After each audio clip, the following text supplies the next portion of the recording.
అందరికీ నమస్తే అండి. ఈ 2025 సంవత్సరం డిసెంబర్ 16వ తేదీ అంటే రేపటి నుండి మనకు ధనుర్మాసం ప్రారంభమవుతుంది.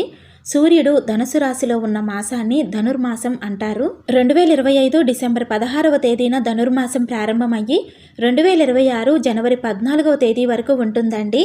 గోదాదేవి ఆ రంగనాథుణ్ణి చేరటం కోసం ఈ నెల రోజులు ధనుర్మాస వ్రతంగా ఆచరించింది. ధనుర్మాసంలో శ్రీ మహావిష్ణువు యోగ నిద్ర నుండి మేల్కొనేందుకు ఉపక్రమించే సమయం. ఈ సమయంలో దేవతలు, ఋషులు, పితృదేవతలు అందరూ భూమి మీదకి దిగి వస్తారని చెప్తారండి. ఈ సమయంలో మనం పఠించే నామం నేరుగా ఆ భగవంతుణ్ణి చేరుతుంది. ధనుర్మాసంలో చేసే ప్రతి కర్మ శాశ్వత ఫలితాన్నిస్తుంది అంటారు.